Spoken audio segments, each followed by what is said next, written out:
Preparation sa ano, Bagyo. Tali ng bubong. Saan dito tali kagang?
Ay, grabe, nilipad ang bahay ni Direk.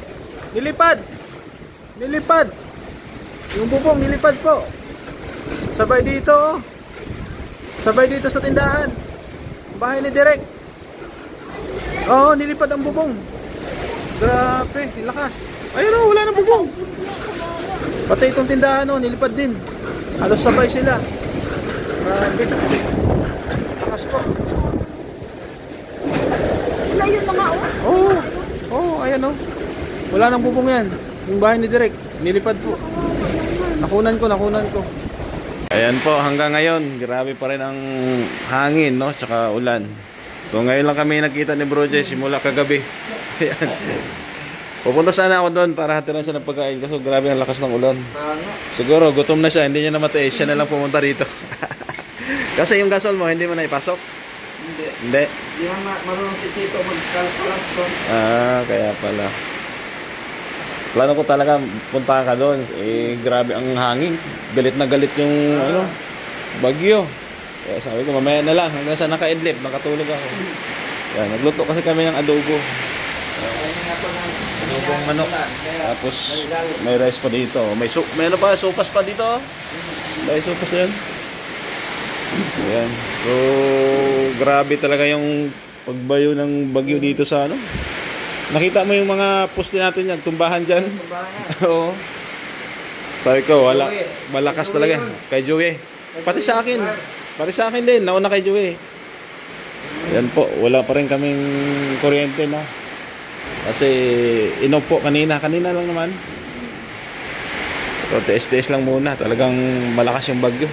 Ano tayo? Signal number 5 pala. Oo. Pati sa akin. Pati sa akin din, nauna kay Joey. Yan po, wala pa rin kaming kuryente na. Kasi inog po kanina lang naman. So, TS lang muna. Talagang malakas yung bagyo. Ano tayo? Signal number 5 pala. Oo. Pati sa akin. Signal number 5 pala. So buti na lang at medyo matibay yung ano natin, bubong, hindi basta-basta nababaklas.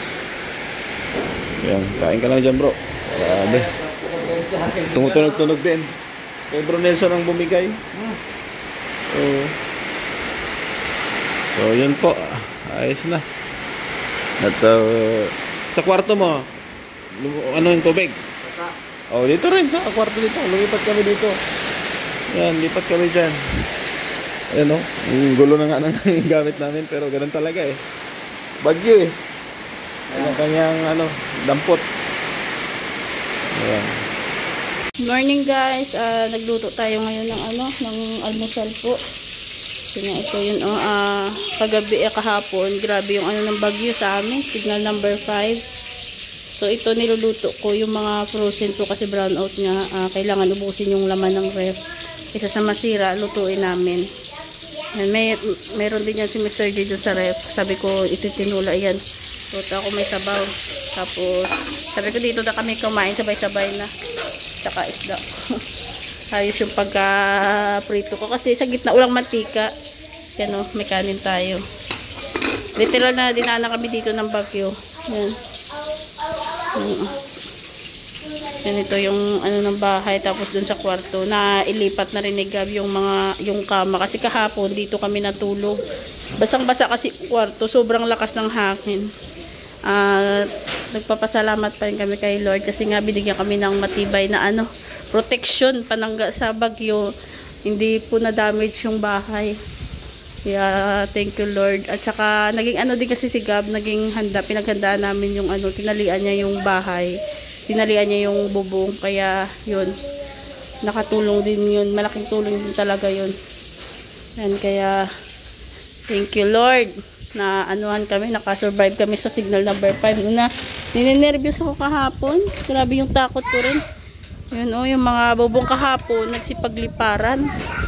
Yung mga bubong, ang dami pa nakakalat o, tanggal yung mga bubong o, yung kay Derek Ramsey, yung sa tindahan, yung kay Joey, yung bubong niya rin dyan sa gilid na tanggal din. Yung mga kubo-kubo dun sa gitna, lusaw lahat, wash out. Na-wash out yung mga ito, yung mga tali sa bahay oh. Kaya wala talagang damage yung bahay. Wala hindi kahit yung sa likod. Kaya laking ano namin. Salamat kay Lord. Kasi binigyan niya kami ng panangga na matibay na panangga.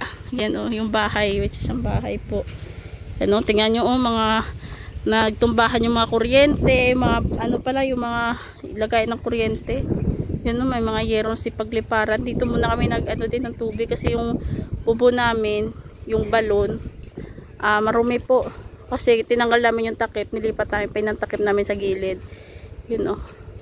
Nagtalsikan siguro yung tubig. Ang lakas nga nag-ano kasi kahapon yung hangin sa lupa na yun yung pinakalas, yun yung pinakamalakas.